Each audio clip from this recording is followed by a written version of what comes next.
Assalamu alaikum viewers, welcome to the special transmission of ICC T20 World Cup 2022. Group stage has come to an end. Now we are heading towards the final four. पहला जो semifinal है परसों खेला जाएगा Pakistan बामुकाबला New Zealand. दूसरा semifinal खेला जाएगा Hindustan बामुकाबला England.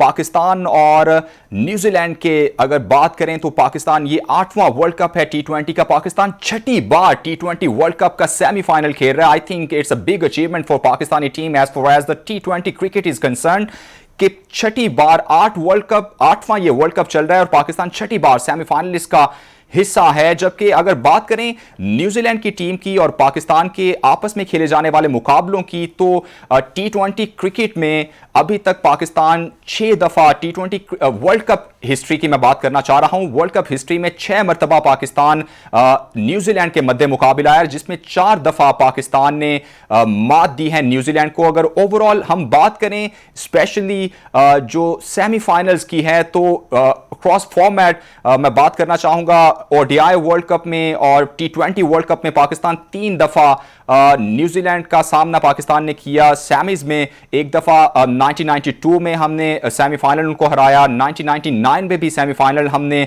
New Zealand को हराया। जबकि T20 वर्ल्ड कप की बात करें तो 2007 में जो पहला ही वर्ल्ड कप था सेमीफाइनल पाकिस्तान बामुकाबला न्यूजीलैंड रहा, तो पाकिस्तान ने वो भी मैच जो है वो आसानी से जीत लिया। तो तीनों दफा जब भी पाकिस्तान सेमीफाइनल में न्यूजीलैंड के सामने आया है तो पाकिस्तान वो मैच जीता है। तीनों सेमीफाइनल ओडीआई क्रिकेट की बात करें, T20 क्रिकेट की बात करें तो पाकिस्तान का पलड़ा भारी दिखाई देता है। वर्ल्ड कप में जो मुकाबले जैसे मैंने कहा कि 6 दफा मध्य मुकाबले आए हैं और 4 दफा पाकिस्तान जो है मैच आसानी से जीत गया।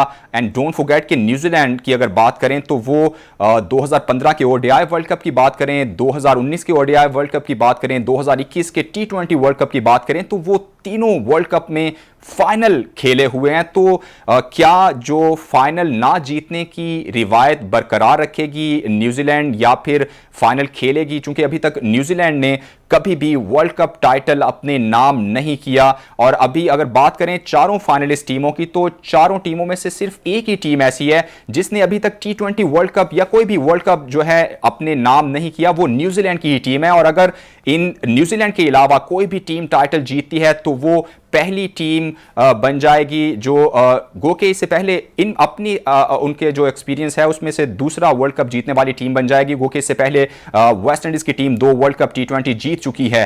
कल परसों जो मैच होने जा रहा है पाकिस्तान के लिए साइकोलॉजिकली कुछ बर्तरी तो है ही। पाकिस्तान ट्राई नेशन सीरीज भी अभी ही वहां से जीत कर आया और अपनी वर्ल्ड कप कैंपेन का आगाज किया। न्यूजीलैंड को न्यूजीलैंड में ही मात दी तो यकीनन जो खिलाड़ी हैं उनके हौसले बुलंद होते हैं, उनके जो कॉन्फिडेंस है वो बिल्ड होता है। तो इस मैच को लेकर दोनों टीमों की स्ट्रेंथ वीकनेसेस की बात करेंगे। मेरे साथ senior sports anchor Rana Shahnawaz साहब मौजूद हैं। बहुत शुक्रिया राना साहब, आप हमारे साथ मौजूद हैं। परसों बड़ा टाकरा होने जा रहा है। जैसे मैंने अभी बात की कि अगर वर्ल्ड कप की बात करें हेड टू हेड जो मैचेस हैं पाकिस्तान का पलड़ा भारी दिखाई देता है। जब भी तारीख में जो पाकिस्तान सेमीफाइनल में मध्य मुकाबला आया है न्यूजीलैंड के तो पाकिस्तान ने सेमीफाइनल जीत लिया है। आप क्या देख रहे हैं, परसों भी ऐसा ही कुछ होने वाला है? साहब पहले तो बहुत शुक्रिया आपका कि आप याद रखते हैं।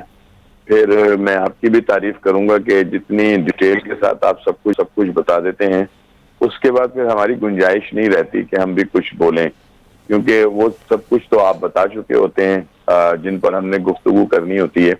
लेकिन इसके बावजूद भी मैं ये कहूँगा कि पाकिस्तान चूंकि फौकियत रखता है न्यूजीलैंड के ऊपर T20 के हवाले से, और अभी जैसा कि आपने जिक्र भी किया कि अभी हम उनके अपने ही मुल्क में ट्रायंगुलर सीरीज जो है वो भी जीत कर आए हैं। तो ये है कि एक साइकोलॉजिकल तो यकीनी तौर के ऊपर असर है न्यूजीलैंड के ऊपर, लेकिन हमें खुशफहमी का शिकार नहीं रहना चाहिए, क्योंकि हमारी जो टीम है ना इसके हवाले से ये बिल्कुल अनप्रडिक्टेबल टीम है। इसके ऊपर कुछ भी नहीं कहा जा सकता। वो कि हम सेमीफाइनल में आ गए हैं, लेकिन ये सेमीफाइनल में आने का सेरा किसको जाता है? क्या हमारे खिलाड़ियों को जाता है, क्या हमारे कोचेस को जाता है, क्या हमारे बोर्ड को जाता है? ये भी एक सवाल है। तो राणा साहब नेदरलैंड्स को जाता है फिर इस हिसाब से देखें तो तो मैं यही कहने लगा था ना कि नेदरलैंड को जाता है। और अभी एक दोस्त ने बड़ी खूबसूरत बात की, उन्होंने कहा कि जी नेदरलैंड वाले कह रहे हैं कि अगर पाकिस्तान खुदा ना खास्ता ये ट्रॉफी जीत जाता है, वर्ल्ड कप जीत जाता है, तो आधी ट्रॉफी जो है वो हमारे हॉलैंड जो है वो भिजवा दी जाए। तो बिल्कुल ऐसा ही है। हमें ये सोचना पड़ेगा कि अगर हम सेमीफाइनल में आ गए हैं तो हम ये कैसे आ गए हैं। पर चलें, अल्लाह ताला जो है, कुदरत जो है उसने हमारा साथ दिया। और 1992 में भी कुदरत ने ही हमारा साथ दिया था, और कुदरत ने ही फिर इस मर्तबा फिर उसी टीम को कुर्बानी का बकरा बनाया जो 92 में बनी थी। यानी वो मैच जो बारिश की नजर हुआ और फिर आखिरी एक गेंद के ऊपर पता नहीं 22 या 41 स्कोर करना था, और जो थी अपना साउथ अफ्रीका वो नहीं कर सकी। तो साउथ अफ्रीका को तो वैसे भी चौकर कहा जाता है कि वो जब कोई बड़ा मैच होता है जहां पर उनको जीतना होता है वो वहां चौक कर जाते हैं और काम खराब हो जाता है। कुछ लोग राणा साहब ये भी कह रहे थे कि उन्हें जब ये पता चला कि ये हमारे लिए नॉकआउट है तो फिर वो उन्होंने चौक तो करना ही करना था, क्योंकि वो नॉकआउट मैच बन गया था उनके लिए। लेकिन उनके सामने टीम कौन सी थी? उनके सामने ऑस्ट्रेलिया या उनके सामने न्यूजीलैंड या उनके सामने हिंदुस्तान या पाकिस्तान तो नहीं था। उनके सामने तो वो टीम थी कि जो अभी अपने स्टेटस की जंग लड़ रही है, और आईसीसी के अंदर उसका कोई इतना बड़ा मकाम नहीं है, दुनिया की क्रिकेट में इतना बड़ा नाम नहीं है। उनके हाथों अगर वो चौक हो जाते हैं तो फिर इसका मतलब ये है कि हमें अब जो साउथ अफ्रीकन बोर्ड है उनको अपने खिलाड़ियों की ना नफ्सियाती प्रॉब्लम जो है उस पर भी काम करना पड़ेगा, और उन्हें कोई अच्छे डॉक्टर का जो है इंतखाब करना पड़ेगा जो अपने खिलाड़ियों की जो नफ्सियात है उसके ऊपर काम करें और उन्हें बड़े मैच का खिलाड़ी जो है वो बना दें। चलें, खैर ये तो बहुत अच्छा हो गया कि वो चौक कर गए और हमें एक मौका मिल गया।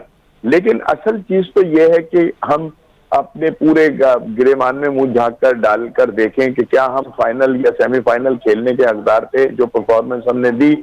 और चले अब अगर हम आ गए तो परफॉर्मेंस की मैं पर्टिकुलरली बात करना चाहूंगा वर्ल्ड कप में, चूंकि ये तनकीद हो रही है। जब मैं एनालाइज करता हूं पूरे वर्ल्ड कप को अगर देखें तो सिवाय एक जिम्बाब्वे के मैच के मुझे ऐसा महसूस होता है कि हमने बेहतर क्रिकेट खेली है। चूंकि इंडिया के खिलाफ तो चलें विराट कोहली जो है ना वो हीरोइक एक परफॉर्मेंस दे गए तो वो मैच हमारे हाथ से चला गया। उसके बाद हमने बड़ी कन्विंसिंगली साउथ अफ्रीका को हराया। सिर्फ एक ही मैच था जो अनएक्सपेक्टेडली हम बहुत ही बुरा खेले और हार गए। बात ये कि एक ही मैच होता है, जिसको आप हारते हैं या जीतते हैं तो सूरत हाल बेहतर होती है। और जहां हम अगर ऐसी टीम से हार जाएं कि जिसकी हम ये सोच भी नहीं सकते थे कि हम उससे जिम्बाब्वे से हार जाएंगे।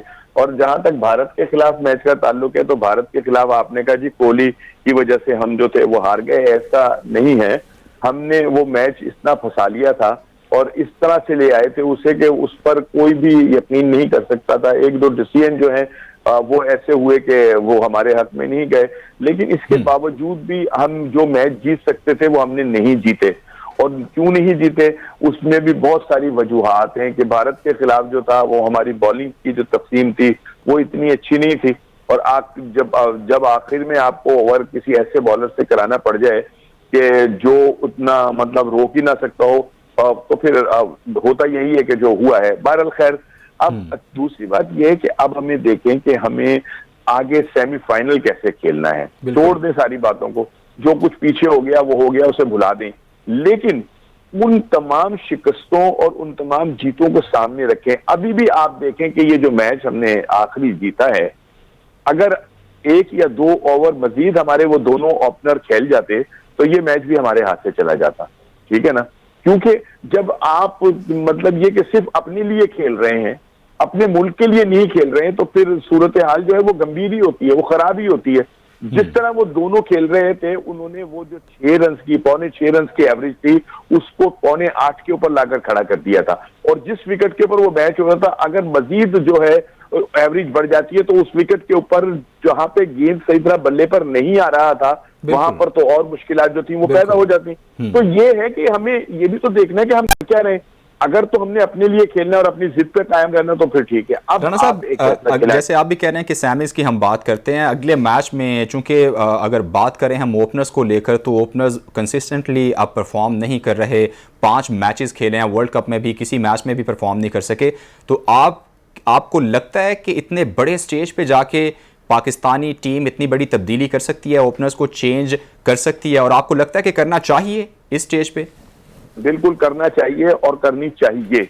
उसकी वजह यह है कि वो लड़का जिसको आप अगर ना तब चौथे नंबर पे या पांचवें नंबर पर खिला रहे हैं, वो बेसिकली है दायरे की क्रिकेट का प्लेयर।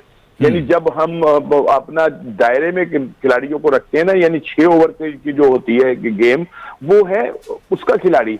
और अगर आप उसको वहां पर यूटिलाइज करेंगे तो ज्यादा बेहतर होगा, क्योंकि आपने देखा कि हारिस जो है वो ऊंची शॉट खेलता है, ठीक है ना, और बड़ी शानदार खेलता है। तो जब खिलाड़ी नजदीक होंगे और वो आकर खेलेगा तो उससे उम्मीद की जा सकती है कि वो हम 6 ओवर को यूटिलाइज कर सकते हैं और हम 7 से ऊपर जा सकते हैं। लेकिन अगर अब जब वो नीचे आएगा तो फिर दायरा खुल चुका होता है, और जहां उससे गलत हिट लगेगी तो वो आउट हो जाएगा। तो अगर हम उसको ऊपर भेजकर कप्तान साहब खुद जो है तीसरे नंबर पर आ जाएं, या अगर उन्हें ओपन करने का इतना ही शौक है तो फिर रिजवान को कहें कि भाई वो तीसरे नंबर पर आ जाएं और वो खुद जो है उसके साथ ओपन कर लें। लेकिन अगर तो आपने हारिस से कोई नताइज लेने हैं तो फिर आप उसको नंबर 1 पोजीशन पर खिलाएं, यानी ओपन खिलाएं, और उससे उन 6 ओवरों का जो खेल है उसको कहें, उसको बताएं कि तुझको ओपन कराने का मकसद ये है कि जो ये हमने 6 ओवर की जो गेम है ना, दायरे की गेम है, ठीक है ना, इसको हमने जो है कामयाबी के साथ जो है वो अबूर करना है। मुझे उम्मीद है कि मैंने उसके PSL में भी मैचेस देखे हैं, और अभी आपने ये 2 इनिंग उसकी देखी, ये कितनी जानदार हिट है जो वो मारता है, ठीक है ना। राणा साहब, एक चीज है कि वो स्लॉगिंग ज्यादा करते हैं, तो Trent Boult, Tim Southee, Ferguson, इस तरह के जो जानदार बॉलर्स हैं, क्या उनको भी ऐसे ही स्लॉगिंग कर पाएंगे? वो करने देंगे उन्हें? बात यह कि अगर टीम सऊदी और फर्गूसन और दूसरे जो हैं के ट्रेंट बोल्ट, इन लोगों को भी अगर कोई चार्ज करना शुरू करता है ना, तो फिर वो भी गेंद जो है वो विकेटों में नहीं करते, वो फिर या लेग स्टंप की तरफ जा रही होती है या ऑफ स्टंप की तरफ जा रही होती है, क्योंकि बॉलर ने अपनी भी लेकिन अगर आप बॉलर को सर पे सवार कर लेंगे, आप उसको जनाबे अली ये इंतजार करेंगे कि ये T20 है और इसमें कोई वो बुरी बॉल करेगा तो फिर ही मैं मारूंगा, ऐसा नहीं है। अगर तो आप एबी डिविलियर को अपने आपने बहुत देखा होगा, और दुनिया के अंदर अगर उसका नाम आया तो वो इस वजह से आया कि वो शॉट बनाता था। वो ये नहीं देखता था कि गेंद क्या हो रही है और कैसे हो रही है, वो शॉट मेकिंग करता था, शॉट बनाता था और शॉट बनाता था, और उसके बाद वो दुनिया का वो बैट्समैन हुआ कि जिसके सामने बॉलिंग करते हुए बड़े बड़े बॉलर जो थे वो सोचते थे कि इसको अब गेंद करना है तो कहां करना है, और जब वो बॉलर ये सोचेगा कि इसको गेंद करना है और कहां करना है तो फिर उसकी लाइन और लेंथ के अंदर यकीनन फर्क पड़ता है। तो कोई एक खिलाड़ी ऐसा तो हो कि जो कम से कम उनकी लाइन लेंथ को डिस्टर्ब करने वाला तो, और मुझे उम्मीद है कि इसकी 1-2 हिटें इधर उधर लग गई, और ये जानदार हिट मारता है, ऐसी नहीं है कि कोई मतलब ओछी हिट लग रही हो, तो ये जो है ये उनकी लाइन लेंथ को डिस्टर्ब कर सकता है, और फिर पाकिस्तान जो है वो 6 ओवरों के खेल के अंदर जो है वो एक ऐसा स्कोर कर सकता है कि आगाज में ही मिडल ऑर्डर जो अपने है ओपोनेंट पर दबाव बढ़ाया जा सकता है। राणा साहब मेरे साथ ही मौजूद रहिएगा, हाफिज इमरान स्पोर्ट्स जर्नलिस्ट हैं, एनालिस्ट हैं, हमारे साथ मौजूद हैं। बहुत शुक्रिया हाफिज साहब। आप बताइएगा, परसों के मैच को लेकर हम बात कर रहे हैं। वैसे तो अगर हम स्टैट्स की बात करें तो पाकिस्तान का पलड़ा वर्ल्ड कप में भारी है न्यूजीलैंड से, वैसे भी T20 में अगर बात करें तो भारी है पलड़ा पाकिस्तान का। अगर ओवरऑल हम बात करते हैं टोटली जितने भी अभी तक सेमीफाइनल्स में हमने आमना सामना किया है ODI क्रिकेट को लेकर या T20 क्रिकेट को लेकर, तो तीनों सेमीफाइनल्स में पाकिस्तान ने चित किया है न्यूजीलैंड को। परसों के मैच को क्या एक्सपेक्ट कर रहे हैं आप? देखिए, पाकिस्तान ने हमेशा बिलखुसूस ICC के इवेंट्स में बड़ी अच्छी क्रिकेट खेली है न्यूजीलैंड के खिलाफ हमेशा से। कतई नजर इसके कि कौन सी टीम पाकिस्तान की, कौन सी टीम है न्यूजीलैंड की, कौन से खिलाड़ी हैं, कौन से नहीं है।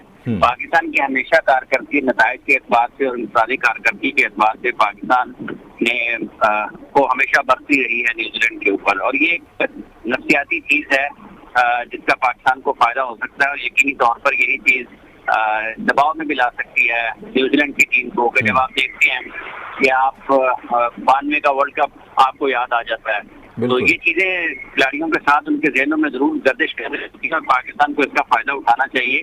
ये बिल्कुल पाकिस्तान न्यूजीलैंड के खिलाफ, न्यूजीलैंड पाकिस्तान के खिलाफ नॉकआउट के मरहले में और ICC के इवेंट्स में बिल्कुल वैसे ही खेलता है जैसे साउथ अफ्रीका वर्ल्ड कप के अहम मैचेस अपने बिल्कुल एक गैर मयारी क्रिकेट खेलता है या अपनी सलाहियत के ऊपर खेलने में कामयाब नहीं हो पाता। तो पाकिस्तान को इस लिहाज से बरतरी जरूर है। दूसरा ये है कि पाकिस्तान की जो टीम ने आखिरी मैचेस, अपने पहले 2 मैचेस हारने के बाद जो मैचेस जीते हैं उससे टीम का मोराल बेहतर हुआ है। और उसके साथ साथ जो चीजें हैं, जो एक बैटिंग में पाकिस्तान की थोड़ी सी शान जरा कम नजर आ रही थी, या उसमें जारहाना आंसर कम नजर आ रहा था, वो मोहम्मद हारिस की वजह से उसमें कुछ थोड़ा सा एक, आप उसको कहते हैं ना कि तेजी सी पैदा हुई है, एक बिजली सी चमकी है उसमें, तो उससे भी पाकिस्तान फायदा उठा सकता है। लेकिन बात यह है कि हारिस का जहाँ तक ताल्लुक है, लोगों को अभी उनके शॉट्स बहुत अच्छे लग रहे हैं, चूंकि वो छोटी छोटी इनिंग्स खेल रहे हैं और पाकिस्तान को उनसे फायदा हो रहा है, और उनके ज़हन में किसी किस्म का कोई खौफ नहीं है, वो बेखौफ होकर क्रिकेट खेल रहे हैं। लेकिन इसको ये नहीं कहा जा सकता है कि वो बहुत शानदार उनकी बैटिंग की सलाहियतें हैं टेक्निकली, या फिर आप उसको ये कह लें कि वो बिल्कुल बॉल को मेरिट के ऊपर, इस तरह की चीजें नहीं है। इस वक्त क्योंकि उनके लक उनको फेवर कर रही है, उनके कैचेस छूट जाते हैं, वो जो मार रहे हैं वो कनेक्ट हो रही है, तो वो उनका अच्छा टाइम चल रहा है, और उस अच्छे टाइम से पाकिस्तान को बेहतर अंदाज में फायदा उठाने की जरूरत है। आप देखिए, अच्छा इमरान, इसी फायदे की हम बात कर रहे थे कि आप क्या समझते हैं, चूंकि जिस तरह की मैंने भी यही सवाल उठा, चूंकि स्लॉगिंग करते हैं, वो प्रॉपरली टेक्निकली साउंड बैट्समैन नहीं है, वो स्लॉगर उनको कहा जा सकता है, तो आप समझते हैं कि उनका सही फायदा लेने के लिए उनको दायरे की क्रिकेट खिलानी चाहिए, वो उनको एज एन ओपनर भेजना चाहिए, और आप समझते हैं कि इस स्टेज पे, इस मौके पे, बड़ा इवेंट है, सेमीफाइनल है वर्ल्ड कप का, ऐसी तब्दीली की जा सकती है या की जानी चाहिए? देखिए, अब पाकिस्तान को जरूरत किस चीज की है? अगर तो पाकिस्तान के कप्तान और टीम मैनेजमेंट इस बात के ऊपर कायल है कि उनको जरूरत नहीं है कि टॉप ऑर्डर में या उनको सर्कल में अटैक करना है, तो फिर तो आप कुछ नहीं कर सकते हैं। लेकिन बज़ाहिर ये महसूस होता है कि पाकिस्तान को टॉप ऑर्डर में और बिलखुसूस दायरे के 6 ओवर में जारहाना क्रिकेट की और तेजी से तेज रनों की जरूरत है। लेकिन अब चूंकि जो ओपनर आ रहे हैं वो कोई मामूली खिलाड़ी नहीं है या कोई आम खिलाड़ी नहीं है, वो इस टीम के कप्तान भी हैं, और जो दूसरे हैं वो इस टीम के सबसे कामयाब खिलाड़ी भी हैं और एक मजबूत खिलाड़ी हैं इस टीम के। तो इन दोनों ने, और बाहर बैठे लोग हैं, उन्होंने फैसला करना है कि क्या पाकिस्तान को ये वाली एक तब्दीली या एक जो ऑप्शन है, जो पाकिस्तान के पास एक रास्ता नजर आ रहा है, क्या हम उस पर चलना चाहते हैं या नहीं चाहते हैं। दुनिया भर में तो ये आवाज बुलंद हो रही है। वर्ल्ड कप से पहले तो सिर्फ आकिब जावेद ने कहा था, उस वक्त लोग इसकी इस राय की हिमायत नहीं कर रहे थे, लेकिन आज आप देखेंगे जब पाकिस्तान वर्ल्ड कप के सेमीफाइनल के लिए जा रहा है, तो पाकिस्तान ही नहीं, पाकिस्तान से बाहर से भी आवाजें आ रही हैं कि अब हारिस को ओपन करवाना चाहिए और इन दोनों में से किसी एक को ओपन नहीं करना चाहिए। तो ये पाकिस्तान के नुक्ता निगाह से अब जरूरत तो इसकी है। ये बात भी आपकी ठीक है कि अब ये वर्ल्ड कप का नॉकआउट मरहला है, सेमीफाइनल है, कैसी पड़ती है। बात यह है कि अभी भी जो ओपनर है पाकिस्तान के, वो रन स्टोन से नहीं निकल रहे हैं, रन स्टोन से नहीं निकल रहे, और उनकी फॉर्म भी खराब है, वो बहुत अच्छा बॉल को कनेक्ट भी नहीं कर पा रहे हैं, मिडल नहीं हो रहा, उनका फ्लो नहीं रहा है। तो उस आउट तो ओपनर बाबर या रिजवान जाएंगे, उनमें से भी एक में होना है। और अगर हारिस या बाबर चले जाते हैं या हारिस या रिजवान चले जाते हैं और उनमें से अभी हारिस अगर आउट हो जाता है, तो पाकिस्तान तो अपनी उसी सूरत हाल पर आ जाएगा ना जो बाबर और रिजवान की मौजूदगी में होता है। और अगर हारिस जल्दी आउट हो भी जाती हैं और बाबर या रिजवान में से कोई वन डाउन आता है, तो उनके लिए तो बिल्कुल वो पहले वाली पोजीशन होती है जैसे वो ओपन कर रहे हैं। तो एक ये जो मुखालिफ, जिस तरह राणा साहब कह रहे थे कि जब वो आएंगे तो अटैक कर सकते हैं, तो जो उनकी बॉलिंग है न्यूजीलैंड की, उसको कहीं ना कहीं ये तो सोचने का मौका मिलेगा ना कि यार मैंने बॉल कहाँ पे करना है। बिल्कुल। तो उन्होंने साउथ अफ्रीका के खिलाफ खेला था उनके पेस अटैक को, जिससे उनकी एतमाद यकीनी तौर पर बेहतर हुआ, और फिर अगले मैच में उन्होंने बांग्लादेश के खिलाफ भी रन जड़ दिए। ये चीजें उनके लिए जो सबसे ज्यादा अच्छी चीज है ये कि उनका एक अच्छा टाइम चल रहा है, लक उनको फेवर कर रही है, और ये लक उनको फेवर करती रहती है। और अगर आप उनको सेमीफाइनल में भी उस जगह पर मौका देते हैं जहाँ पर ज्यादा बेहतर पाकिस्तान के लिए मौसर किरदार अदा कर सकते हैं, तो उससे फायदा जरूर उठाना चाहिए। अगर आपके पास एक चलाने वाली अच्छी गाड़ी है, लेकिन आप उसको अगर गैराज में ही रख छोड़ेंगे, उसको बाहर नहीं लेके जाएंगे, तो लोगों को कैसे पता चलेगा कि ये कितनी तेज दौड़ती है, इसकी रोड ग्रिप कैसी है। ठीक है, इसकी उसे मैदान में लाना पड़ेगा, रोड पे लाना पड़ेगा दिखाने के लिए। हाफिज इमरान मेरे साथ ही आप मौजूद रहिएगा। राणा साहब, आपकी तरफ मैं आना चाहूंगा। जिस तरह इमरान भी बात कर रहे हैं कि चेंज किया जा सकता है, जैसे आप भी बात कर रहे हैं कि चार्ज अगर स्टार्ट में ही कर दिया जाए, अच्छा आगाज मिल जाए, तो डेफिनेटली ये बेहतर होता है। मैं अब बात करना चाहूंगा जो न्यूजीलैंड के बैटर्स हैं वो भी बहुत जारहाना उनमें से खेलने वाले, एलन हैं, फिलिप्स हैं, वो बहुत ही जारहाना क्रिकेट खेलते हैं। डेरिल मिचेल हैं उनके, वो भी जब जरूरत पड़ती है तो बड़ी बड़ी शॉट्स लगाने की सलाहियत रखते हैं। आप क्या समझते हैं कि पाकिस्तानी बॉलिंग लाइन के लिए भी इम्तिहान होगा, और कौन से की प्लेयर देख रहे हैं आप? देखिए जी, बात ये कि पाकिस्तान की बॉलिंग जो है उसको तो पूरी दुनिया तस्लीम कर रही है कि इस वक्त जो पाकिस्तान का पेस अटैक है वो दुनिया के बेहतरीन जो पेस अटैक्स हैं उनमें एक है, जिनमें शाहीन है, हारिस है, और अब बहुत अच्छी बॉलिंग जो है वो हमारा नौजवान जो है वो भी कर रहा है। तो इस बॉलिंग अटैक से तो हमें बहुत सारी उम्मीदें हैं, लेकिन यहाँ ना थोड़ी सी क्रिकेट मुख्तलिफ होती है। ये जो T20 है ये बाकी वनडे और टेस्ट मैच से खासी मुख्तलिफ होती है। अभी जैसा हाफिज साहब कह रहे थे, मैं ये मतलब हाफिज बहुत अच्छी क्रिकेट समझता है, मुझसे ज्यादा ही समझता होगा। तो मैं ये कहूंगा कि यहाँ ना वो जो कह रहे थे कि जी ये प्रॉपर शॉट नहीं खेलता या इस तरह स्लॉगिंग ज्यादा करता है, बात ये कि इस क्रिकेट के अंदर ये जो है ना, ये है एक मेला ठेला, ये है इंटरटेनमेंट की क्रिकेट, और इसके अंदर यही सब कुछ जो है ये होता है जो खिलाड़ी को बड़ा बनाता है कि लंबे लंबे छक्के और चौके, और वो कैसे मार रहा है किसी को कुछ नहीं पता, ठीक है ना। वो पैडल शॉट भी मार रहा होता है, वो टेनिस शॉट भी मार रहा होता है, वो विकेट कीपर के ऊपर से पुट्ठा शॉट भी मार देता है। राना साहब, अगर वो बात यही है कि अगर कोई टेक्निकली साउंड साथ ना होगा, जिसको सही खेलना नहीं आता, जो क्रिकेट सही जानता नहीं है, तो नतीजतन फिर वही होगा जो नतीजा निकला है। हमारे पास हैदर की मिसाल मौजूद है, मोहम्मद आसिफ हैं, खुशदिल शाह हैं। हम सिर्फ छक्के लगाने की जो है सलाहियत को देखते हुए किसी को भी टीम में रख लेते हैं, नतीजा यही निकलता है फिर। नहीं, ये बात नहीं है। मैं ये नहीं बिल्कुल कह रहा कि जो आपने कहा है ये इसकी क्रिकेट जिन तीनों चारों के आपने नाम लिए उससे बहुत मुख्तलिफ है। असल मैं जो ये बात कह रहा हूँ ना, मैं ये कह रहा हूँ कि यहाँ पर अगर आपको क्रिकेट टेक्निक के साथ खेलना शुरू करेंगे तो फिर यहाँ पर चौके छक्के नहीं लगेंगे, फिर आपका बल्ला ही सीधा रहेगा और आप बहुत अच्छा खेलेंगे। इसी तरह से बॉलिंग का मसला है यहाँ पर कि यहाँ पर जो है ना एक्सपेरिमेंट्स जो होते हैं ना वो नुकसानदेह होते हैं।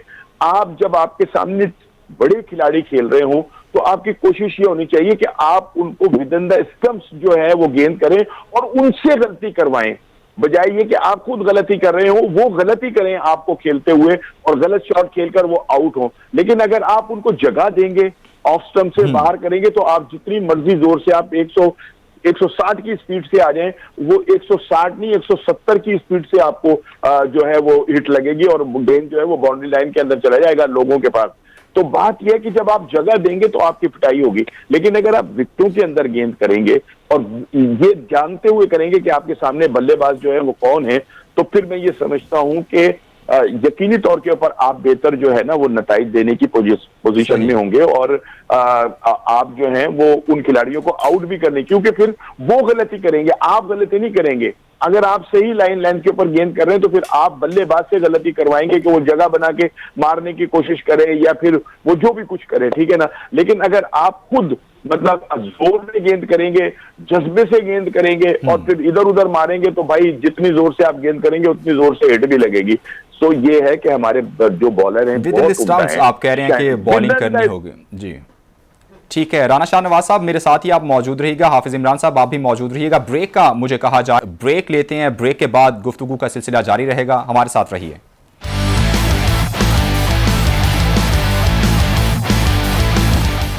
वेलकम बैक नाजरीन, वर्ल्ड कप की स्पेशल ट्रांसमिशन में आपको एक बार फिर खुश आमदीद कहते हैं। वर्ल्ड कप का सेमीफाइनल जो पाकिस्तान बामुकाबला न्यूजीलैंड खेला जाना है, उस हवाले से हम बात कर रहे हैं। मेरे साथ क्रिकेट एक्सपर्ट्स भी मौजूद हैं। इससे पहले कि हम वापस वही डिस्कशन करें मैच को लेकर, आज हम आपके साथ एक ज़बरदस्त मालूमात शेयर करेंगे। हमें अंदाज़ा है कि जो सब नाजरीन हैं वो एक जगह बैठकर हर वक्त अपने पसंदीदा प्रोग्राम्स को फॉलो नहीं कर सकते। कभी आपको ऑफिस जाने होता है, कभी खाना खाना होता है, कभी खाना बन रहा होता है। आपकी सहूलत के लिए हम लाए हैं एक ऐसा हल, क्योंकि अब आप देख सकते हैं सब कुछ तमाशा पर। ये एक एप्लीकेशन है जो आप अपने मोबाइल पर इंस्टॉल भी कर सकते हैं और अपने पसंदीदा प्रोग्राम्स पर ट्यून इन कर सकते हैं। तो अभी डाउनलोड करें तमाशा और देखते रहें जो आप चाहते हैं। वापस हम बात करेंगे वर्ल्ड कप की। ये मालूमात आपसे शेयर की, वर्ल्ड कप में सेमीफाइनल्स अभी खेले जाने हैं और पहला सेमीफाइनल 9 नवंबर को पाकिस्तान बामुकाबला न्यूजीलैंड पाकिस्तानी वक्त के मुताबिक 1 बजे सिडनी क्रिकेट ग्राउंड में खेला जाएगा। जैसे हमने आपसे पहले भी शेयर किया कि पाकिस्तान का जो पलड़ा है वर्ल्ड कप की, अगर क्रिकेट की बात करें तो T20 क्रिकेट की बात करें, व्हाइट बॉल क्रिकेट की बात करें तो पाकिस्तान का पलड़ा भारी दिखाई देता है। राना शाह नवाज साहब मेरे साथ मौजूद हैं। राना साहब, शाहीन ने आखिरी मैच की अगर बात करें, जिस तरह उन्होंने बॉलिंग की, उनकी पेस भी कुछ बेहतर नजर आई, चूंकि पहले मैचेस की निस्बत जो लास्ट मैच हुआ है उसमें वो कुछ पेसी दिखाई दिए हमें। आप समझते हैं कि वो 100% वापस आ गए हैं? देखिए जी, बात ये कि शाहीन बिलाशुबा हमारा सरमाया भी है और इस वक्त दुनिया क्रिकेट का एक बेहतरीन पेसर बॉलर भी है, लेकिन ये कहना कि जी वो मुकम्मल तौर के ऊपर वापस आ गए हैं, ये अभी मैं समझता हूं कि मुनासिब इसलिए नहीं होगा कि आप उनकी बॉलिंग को देख लें। वो थोड़ा सा कर रहे हैं, परेशानी उन्हें आ रही है, लेकिन जवान हैं और वो जज्बे होते हैं तो उसमें फिर यकीनी तौर के ऊपर उनका भी अमल दखल होता है। शाहीन ने बहुत अच्छी बॉलिंग की है और 4 आउट किए उन्होंने, लेकिन शाहीन के सामने बल्लेबाज कौन थे हमें ये भी देखना होगा। और अब जब सेमीफाइनल में शाहीन बॉलिंग करेंगे तो उनके सामने जो अब उनका अपोनेंट है वो क्या होगा। हर रोज ना संडे नहीं होता बट साहब, आप देखें कि हमने जिस तरह से ये आखिरी मैच खेला है अपना बांग्लादेश के खिलाफ, पहले ही बॉल के ऊपर, दूसरे बॉल के ऊपर विकेट कीपर ने एक आसान कैच मुश्किल बनाते हुए छोड़ दिया। अगर वो सीधा सीधा पकड़ लेते तो पकड़ा जाता और उसके बाद जो था पाकिस्तान टीम का फिर वो जो हाल होता वो आप देखते कि एकदम प्रेशर में आ जाना था। ठीक है ना, उनसे कैच छूटे, उनसे रन आउट छूटे, उनसे 2-2 एक की जगह 2-2 रन उन्होंने जो थी वो दी। तो ये सारी चीजें जो है ना, ये पाकिस्तान के फेवर, वो दिन था पाकिस्तान का और पाकिस्तान ने उसका फायदा उठाया। लेकिन हर रोज इतवार नहीं होता, संडे नहीं होता। अब जो आपने जो सवाल किया, शाहीन को अब अपनी उस कारकर्दगी को दोहराना पड़ेगा और ये बताना पड़ेगा कि उन्होंने जो उस रोज बॉलिंग की थी वो हमेशा इसी तरह से बॉलिंग करते हैं, चाहे उनके सामने कोई दुनिया का कितना बड़ा खिलाड़ी जो है वो हो। और दूसरी तरफ ये कि शाहीन का साथ देने के लिए हमारे फील्डर जो हैं उनको भी जो बिल्कुल जिसको कहना चाहिए कि चुस्त रहना पड़ेगा, तैयार रहना पड़ेगा और उनके गेंद के ऊपर आए हुए कैचेस जो है वो ना तो गलती की कोई गुंजाइश नहीं है, गुंजाइश ही नहीं है। और दूसरी बात ये भट्ट साहब, आप भी शायद इससे इत्तेफाक करेंगे कि अगर गुज़िश्ता मैच हम देखें तो हमने फील्डिंग में इंतहाई कोलैप्स किए हैं, हमने एक की जगह 2-2 रन दी हैं, ठीक है ना।